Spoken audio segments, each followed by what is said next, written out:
YouTube channel में बच्चों आपका स्वागत है। आज हम लोग ह्यूमन बिहेवियर में नए टॉपिक पे लर्निंग चैप्टर पे बात करने जा रहे हैं। लर्निंग मीन्स होता है सीखना। देखिए, हर व्यक्ति मीनिंग ऑफ लर्निंग बताने जा रहा हूँ आपको। हर व्यक्ति अपने जीवन में कुछ न कुछ सीखता है। यानी कि जैसे मान लीजिए हम शिक्षा के दौरान कुछ ना कुछ सीख रहे हैं, कार्यालय में जाते हैं, ऑफिस में तो कुछ ना कुछ सीखते हैं, खेल कूद हम लोग करते हैं तो उसमें आदमी कुछ ना कुछ सीखता है। मतलब आदमी अगर कुछ ना कुछ काम करता है तो उसमें कुछ ना कुछ सीखता है और उसमें अवसर भी होते हैं। तो उसकी योग्यता, उसकी कार्यकुशलता और उसकी सीखने की प्रवृत्ति उसी पर निर्भर करती है। व्यक्ति जितना ज़्यादा सीखता है, उसकी कार्यशक्ति, उसकी योग्यताएं, उसका अनुभव उतना ज़्यादा रखती है। तो जीवन से लेकर मरण तक व्यक्ति कुछ ना कुछ सीखता रहता है। तो जब तक आदमी जिंदा रहता है तो कुछ ना कुछ सीखता है। तो कहने का मतलब होता है कि हर व्यक्ति में कुछ ना कुछ गुण जो है वो जन्मजात होते हैं। जन्मजात मतलब होते हैं कि जन्म से ही किसी में ज़्यादा होते हैं तो किसी में कम होते हैं। कुछ अच्छा सीखता है तो कोई बुरा सीखता है।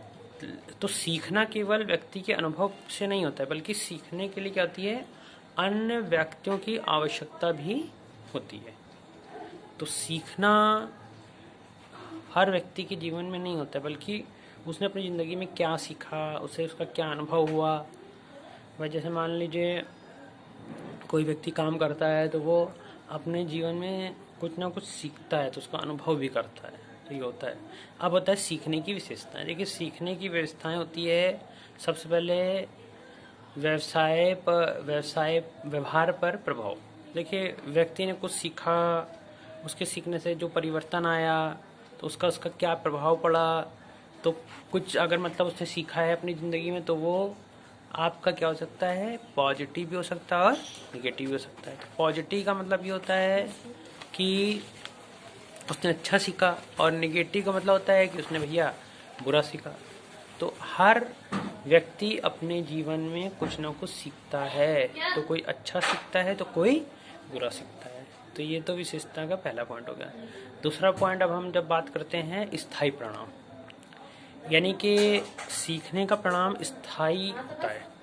स्थायी का मतलब होता है कि व्यक्ति के व्यवहार में जो भी परिवर्तन है वो स्थायी होता है। जैसे अब प्रतिदिन हम अखबार पढ़ रहे हैं, न्यूज़पेपर पढ़ रहे हैं या खेल रहे हैं तो उसको हम सीखना नहीं कह सकते हैं, बल्कि ज़िंदगी में उसने अपने अनुभव से क्या सीखा। फिर आता है थर्ड, सीखना जो होता है, यानी कि जो सीखना होता है वो अनुभव सीखने का आधार होता है। व्यक्ति में कुछ कार्य क्षमताएँ जन्म से होती हैं। जन्म मतलब होता है कि जन्म से ही होती है कि व्यक्ति कुछ ना कुछ जन्म से सीखता है।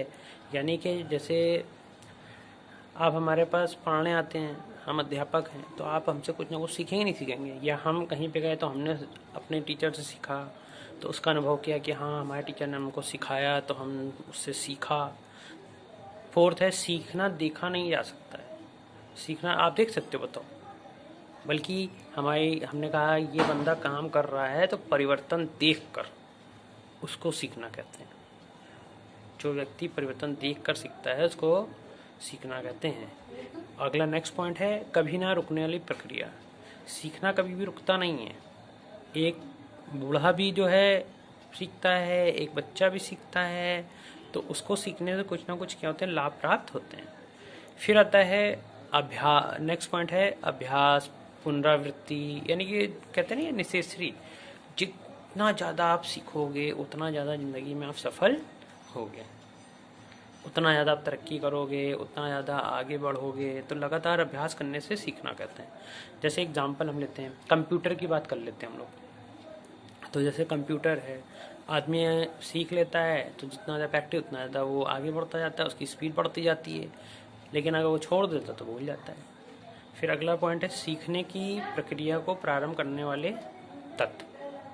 तो सबसे पहले उसमें जो पहला पॉइंट है वो बुद्धि होना चाहिए। दूसरा आयु स्वास्थ्य होना चाहिए, वातावरण अच्छा होना चाहिए, अभिभावक की भूमिका बहुत होनी चाहिए, सीखने की अवधि होनी चाहिए, और कहते हैं थकान, ये चीज़ हो सकती है। वंशानुक्रम जिसको फैटिक बोलते हैं, अभिप्रेरणा हो सकती है। और मानसिक तैयारी होना चाहिए, उसकी स्पष्ट उसका उद्देश्य होना चाहिए, अभ्यास होना चाहिए बढ़िया, और सिखाने वाले की भूमिका होती है। ये आपके आज का ये टॉपिक कंप्लीट होता है।